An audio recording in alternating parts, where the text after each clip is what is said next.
घंटी बजती रहती थी, हम लोग भाग के पहुंच जाते थे।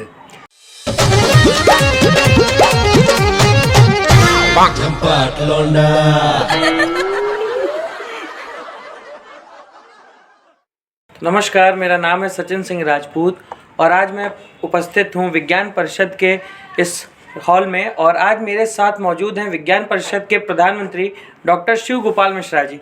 सर, सबसे पहले तो आपका स्वागत है।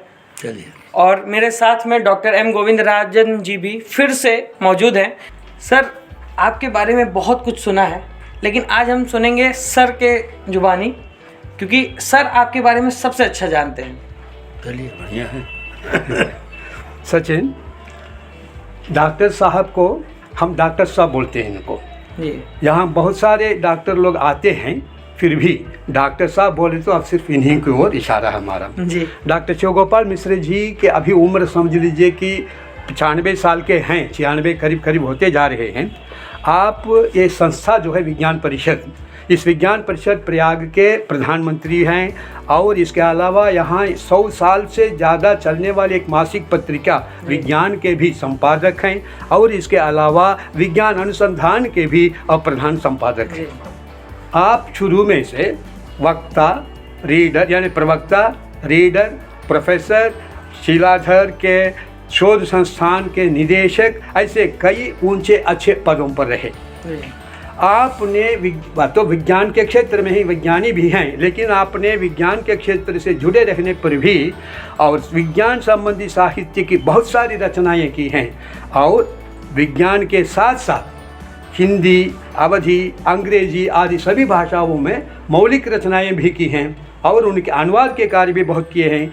भारत सरकार के लिए भी बहुत सारे अनुवाद का कार्य उन्होंने किया है और आपकी 60 से अधिक मौलिक ग्रंथ, जो मोटे मोटे ग्रंथ जो होते हैं, 60 से अधिक मौलिक ग्रंथ प्रकाशित हो चुके हैं। आपका जो महत्व है कहने में दिन भर पर्याप्त नहीं रहेगा, फिर भी इस संक्षिप्त समय में आपका जो ये साक्षात्कार है ये बहुत अच्छा लगता है हमको। और हम अभी ये ऋषि तुल्य हम मानते हैं इनको, ऋषि तुल्य इनका जो साक्षात्कार है आपके लिए और मेरे लिए ये सिर्फ सौभाग्य की बात नहीं, गौरव की बात भी है। जी सर, बिल्कुल। अच्छा, और सचिन जी, मैं चाहता हूँ कि प्रथम सवाल आप ही साक्षात्कार में शुरू करेंगे। तो सर, हम लोग सवालों का कुछ सिलसिला चलाते हैं अपने शो में। तो सर, सबसे पहले तो सवाल ये है कि सर आपने अपनी पढ़ाई लिखाई कहाँ से शुरू की, आपका जन्म कहाँ पे हुआ? जनपद फतेहपुर है, यमुना नदी किनारे बहुत भीतर एक गांव है नरौली। जी। वो यमुना किनारे एकदम है, वो कगार पे एकदम है। तो वहाँ हुआ था सन 31 में। हम लोग पढ़ाई में ये था जहाँ पे हम लोग रहते थे उससे थोड़ी दूर पे गवर्नमेंट स्कूल था जहाँ हम लोग पढ़ने जाते। घंटी बजती रहती थी, हम लोग भाग के पहुँच जाते थे। देखिए, कल की बात हम लोग भूल जाते हैं। आप अपने बाल्यकाल की बात 95 साल के बाद भी इतने आप अपने बाल्यकाल की बातें याद रखते हैं। आप भी जो सूर्यकांत त्रिपाठी निराला जी और महादेवी वर्मा जी और राहुल सांकृत्यायन जी, हरदेव बाहरी जी, इन सब के साथ रहे, घनिष्ठ संबंध करते रहे। ज़रा आप अपना अनुभव उसके बारे में बोलिए सर। ये सन 50 में हम लोग जैसे नाम सुनते सुनते हम लोग पहुँच गए निराला जी दारागंज में, कला मंदिर बोलते थे, उसमें रहते थे। भाई हम लोग गए, हाथ जोड़ के बैठ गए, पूछे तुम्हारा क्या नाम है? बड़े प्रसन्न हुए कि अच्छा तुम साइंस पढ़ते हो, अच्छा ठीक है। तो उनको लगा, अच्छा लगा कि भाई एक व्यक्ति है इस तरह का, ठीक है।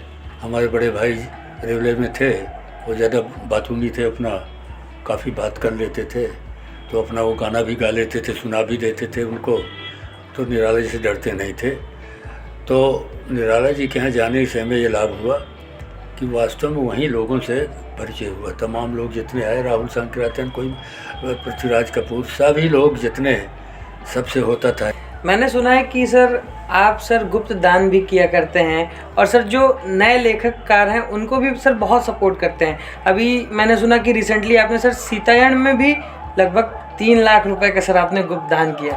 अरे भैया, इसके बारे में कुछ यही नहीं है, विज्ञान परिषद के लिए भी कई लाख रुपयों का दान इन्होंने दिया। या इसे गुप्त दान, जो आपने जिस शब्द का प्रयोग किया वो सही था, गुप्त दान। जी। मेरी पत्नी भी यूनिवर्सिटी में थी जी। उनका जितना पैसा था वो हमने इसमें अतिथि भवन में लगा दिया 40 लाख रुपए। 40 था, लाख सब रुपया। पूरा हमें नहीं चाहिए भाई, हमारे पास था। अब उसमें जो इनकम आता है वो संस्था को जाता है। नहीं, इसीलिए कि भाई वो हो जाएगा, सपोर्ट रहेगा। और हमने जो दान देने की प्रवृत्ति है ना, तो निराला तो दानी थे ही, वैसे भी ऑर्डर दानी उनको लोग बोलते थे। आपकी यही महानता हमें आपके पास खींच कर ले आई है। पता नहीं, मुझे नहीं मालूम है आप कैसे खींच के आए हो। वो तो कहते हैं ना अपने यहाँ बड़ी साइंस में है कि जो बड़ा पिंड है छोटे पिंड को अपने आप तो सर बस वही हुआ है। सर मैंने सुना है कि आपने कई सारे पुस्तकों का संपादन किया है, पत्रिकाओं का भी किया है। सर एक सफल संपादन क्या होता है? संपादक जो होता है वो चारों तरफ हेर फेर में रहता है। कहीं से मिले हम नई सामग्री है, अब हम जाते थे तो जो किताबें होती थी पूरा सेट के सेट खरीद लाते थे। यहाँ रखा है, आज तक लोगों ने खोल के नहीं दिया। हमने तो स्वामी जी का हमने देखा था, स्वामी जी तो के यहाँ किताबों का अंबार लगा रहता था, उनके यहाँ जाते थे और वो 4 बजे से उठ के लिखते थे। हम तो इतना नहीं मेहनत करते थे कि हमको तो अध्यापन भी करना होता था। सर आपसे बहुत कुछ सीखने को तो मिला ही। सर उम्मीद करता हूँ कि आपको भी हमसे मिलकर अच्छा ज़रूर लगा होगा। भाई हम नहीं समझते कि ये आपको कहे के लिए आए। हम तो इससे बचते इसलिए रहते हैं ना जी। आत्म प्रचार में कोई मजा तो है नहीं। ये जो कार्यक्रम था सर, इसके लिए आपके प्रति मैं आभार व्यक्त करता हूँ सचिन भैया। और ये जो सलाह, मैं एक कुपमंडू था, यहाँ रहते हुए भी मैं ये नहीं जानता था कि इनके लिए एक साक्षात्कार किया जाए। अब यहाँ विज्ञान परिषद में एक पुस्तक निरीक्षक है, पुस्तकालय में कार्यरत एक सज्जन है, उनका नाम है बलराम यादव। उन्होंने मुझसे बात की, सर हमारे डॉक्टर साहब के बारे में भी एक साक्षात्कार किया जाए। तो अच्छा हुआ। तो और उनसे हमको जो प्रोत्साहन मिला, प्रेरणा मिली और जो सलाह मिली, उसके आधार पर आज हम तीनों को मिलने का अच्छा अवसर मिला है। मैं यहाँ हम बैठ तो पाया। घबरा गए, हमने कहा ये क्या है भाई मेरे सामने जो। नहीं सर, मैं तो यहाँ सर आपके साथ बैठ पाया, इसके लिए मैं सौभाग्यशाली महसूस कर रहा हूँ। और सर पूरा क्रेडिट आपको जाता है इसके ऐसी लिए। कोई बात नहीं हुई है। देखिए आदमी के संपर्क में जब तक आएगा नहीं, हम तो बता तो रहे हैं कि हमारा संपर्क कहाँ से कहाँ, निराला जी जैसे वहीं से पूरे देश भर के लोगों के विद्वानों से, रूस वालों से भी, फलाने से भी, सब से हुआ। पत्र व्यवहार भी हुआ। हम तो हॉलैंड वाले भी थे, उनसे भी मेरी बातचीत, मेरे आप बोलते पत्र आप ले जाइए देखिए। तो सर ने हमें आज बहुत कुछ सिखाया, बहुत कुछ बताया जो हम किसी और से नहीं सीख पाते, नहीं सुन पाते। वो सारी कहानियाँ, किस्से और कई सारे ऐतिहासिक बातें हमें सर से जानने को मिली। साथ ही हम जल्दी मिलेंगे किसी अगली शख्सियत के साथ, तब तक बने रहिए हमारे साथ। नमस्कार, जय हिंद।